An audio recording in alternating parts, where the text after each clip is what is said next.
Interesting बात है कि सभी विरोधी दल इस बात से नाराज हैं कि सरकार बिहार पर जरूरत से ज्यादा मेहरबान हो गई, लेकिन आरजेडी इस बात से खफा है कि बजट में बिहार के लिए कुछ नहीं है। आरजेडी का कहना है कि बिहार को तो सिर्फ झुनझुना थमाया गया है। इसको लेकर आज बिहार विधानसभा में हंगामा हुआ। असेंबली के बाहर विपक्ष के विधायकों ने नीतीश सरकार के खिलाफ नारेबाजी की और सदन में भी शोर मचाया।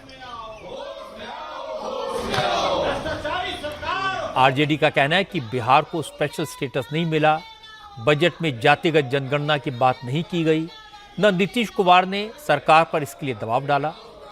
विरोधी दलों का कहना था कि जातिगत जनगणना के बाद जिन जातियों को बिहार में आरक्षण मिला है, अगर उन्हें 9वीं अनुसूची में डाल दिया जाता तो सारी अड़चन खत्म हो जाती।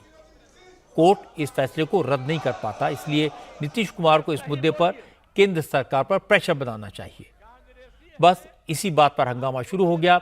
नीतीश कुमार सदन में मौजूद थे। उन्होंने विरोधी दलों के नेताओं को समझाने की कोशिश की। नीतीश ने कहा स्पेशल स्टेटस और जातिगत जनगणना के लिए वो 20 साल से लड़ रहे हैं। उन्होंने बहुत कुछ किया है।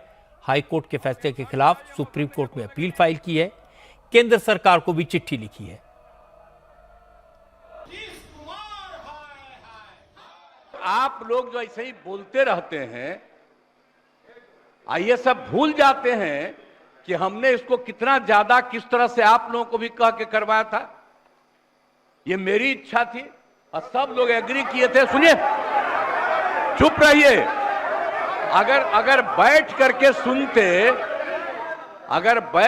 सुनते तब पता चलता कि सचमुच आप कुछ चाहते हैं, कब कुछ चाहते हैं। लेकिन अरे बैठ जाइए ना, बैठ जाइए, आराम से आप सुनिए ना।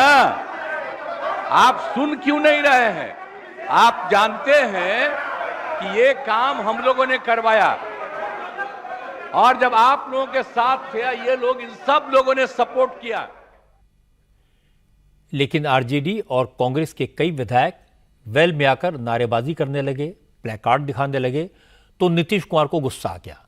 उन्होंने नारेबाजी कर रही आरजेडी की विधायक रेखा देवी को जोर की डांट लगाई और यहां तक कह दिया कि महिला हो, कुछ नहीं जानती हो। अरे महिला हो, कुछ जानती नहीं हो, महिला को अरे बोल रही है। कहां से आते इन लोगों के साथ जो हैं, ये लोग कोई महिला को आगे बढ़ाया था? अरे हम 5 के बाद न महिला को बढ़ाए हैं। बोल रही हो फालतू।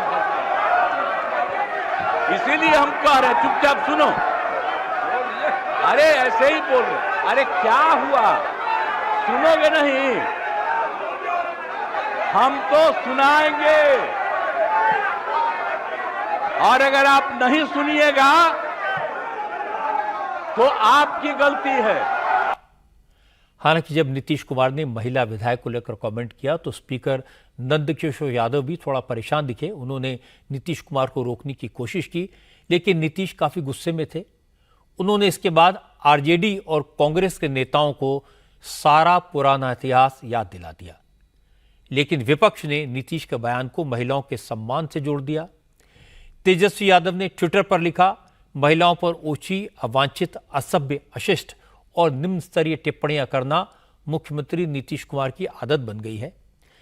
इसके बाद राबड़ी देवी ने भी यही बात कैमरे के सामने आकर कही और उन्होंने तो इसे जाति से जोड़ दिया। कहा कि दलित महिला का इस तरह से अपमान ठीक नहीं है, लेकिन महिलाओं के साथ अभद्रता करना नीतीश कुमार की आदत है। नीतीश कुमार की आदत है शुरू से। घरेलू मैटर है, हम लोग जानते हैं महिला के क्या मान सम्मान देते हैं, हम लोग सब जानते हैं। ताकि कोई भी महिला के वो ऐसे ही करते हैं, भद्र बात करते हैं। आप हाउस में देख रहे कि दोनों हाउस में लड़का लड़की के क्या बात बोले, दुनिया माना उनका नाम पर हंसा है कि क्या बोल दिए मुख्यमंत्री को। उनका आदत है, शुरू से आदत है, घर से उनका आदत है। दलित है बेचारी, उसको तो मान सम्मान देना चाहिए, सरकार बोले चाहे ना बोले, तो उनको तो समझ में आना चाहिए। पढ़े लिखे हैं, ज़्यादा विद्वान हैं, तो ये बात नहीं बोलना चाहिए उनको। नीतीश कुमार जी ने रेखा देवी को डांट लगाई, चुप कराया। वो बिहार के मसौड़ी विधानसभा से आरजेडी के विधायक हैं। नीतीश कुमार के बोलने के तरीके पर रेखा देवी ने भी ऐतराज जताया और उन्होंने कहा कि हम लोग तो सिर्फ प्रोटेस्ट कर रहे थे, आरक्षण के मुद्दे पर अपनी बात रख रहे थे, लेकिन नीतीश कुमार ने जो कहा वो सही नहीं है। हम लोग तो आरक्षण के मुद्दा पर मांग कर रहे थे कि जो 9वीं सूची में जो दर्ज है उसको लागू कीजिए, क्यों हटा दिया गया है।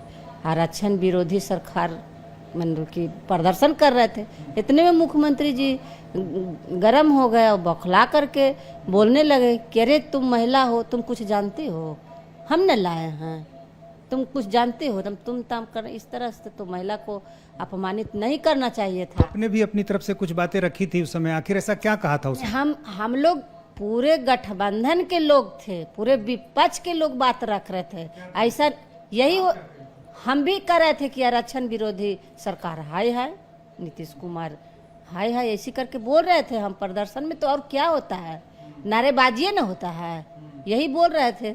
उन्होंने कहा कि हम लाए, हम कहते कि आप कैसे लाए हैं, ये तो बाबा साहेब ने आरक्षण लागू किया है, हम तो बनल हैं लालू जी के कृपा से। अब बताइए, केंद्र में आप ही हैं, बिहार में आप ही हैं, फिर भी आपको अपमानित किया जा रहा है, आप चुप्पी साधे हुए हैं। आप बिगड़ते हैं महिला पर, आप बौखलाते हैं महिला पर, कहीं के गुस्सा आप कहीं उतारते हैं, ये तो ठीक नहीं ना है।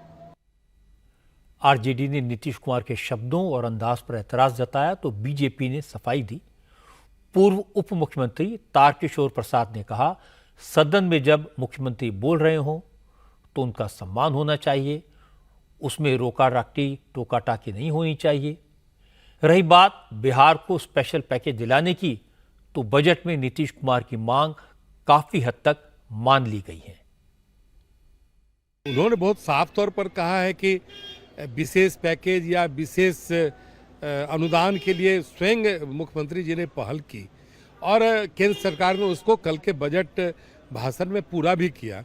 उसके बावजूद भी विपक्ष जिस प्रकार से लॉबी में आकर इन सारे चीज़ों को एक मुद्दे के रूप में लाना चाह रहे थे, इसीलिए उन्होंने टिप्पणी की कि जिसे सभी दलों के साथ मिलकर जिन चीज़ों को वो चाहते थे केंद्र की सरकार ने उसे पूरा किया है। महिला विधायक हैं रेखा देवी, उन पर भड़क गए नीतीश कुमार।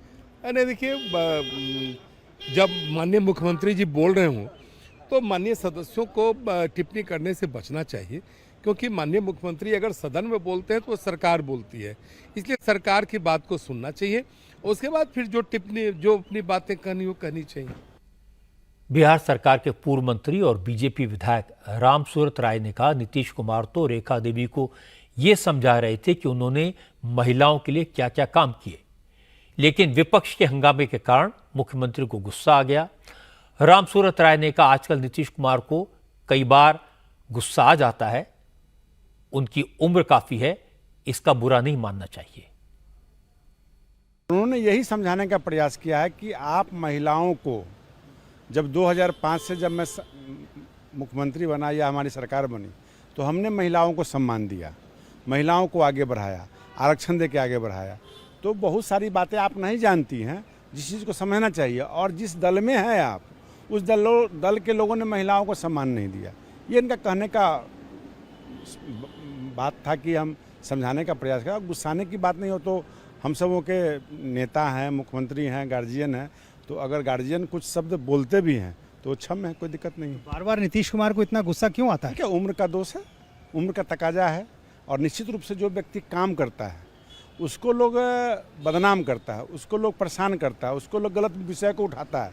और एक एक चीज़, आरक्षण का मामला हो चाहे विकास का मामला हो, सब चीज़ पर माननीय मुख्यमंत्री जी ने बखूबी हर वर्ग के लोगों को लाभ पहुंचाने का प्रयास किया। ये सही है कि आजकल नीतीश कुमार को गुस्सा आता है, ये भी सही है कि आजकल वो कई बार ऐसी बातें कह देते हैं जो उनके स्वभाव से मेल नहीं खाती। लेकिन बिहार की राजनीति में नीतीश कुमार आज भी सबसे बड़ा फैक्टर बने हुए हैं। केंद्र सरकार को उनकी पार्टी के सपोर्ट की जरूरत है और नीतीश कुमार को बिहार के विकास के लिए मोदी के साथ की जरूरत है। इस बार के बजट में बिहार के लिए मोदी ने जो किया वो सबसे बड़ा इशू बना हुआ है। सारे विपक्षी दल इसी बात को मुद्दा बनाए हुए हैं। लेकिन बिहार में नीतीश कुमार को इसका पूरा पूरा क्रेडिट मिल रहा है। अब चाहे कोई ये कहे कि नीतीश कुमार की उम्र हो गई है या कोई ये कहे कि आजकल उनकी तबीयत खराब नहीं रहती, नीतीश कुमार आज भी बिहार की राजनीति में टॉप पर हैं और इसमें कोई संदेह नहीं कि विधानसभा का अगला चुनाव एनडीए की तरफ से नीतीश कुमार की लीडरशिप में ही लड़ा जाएगा।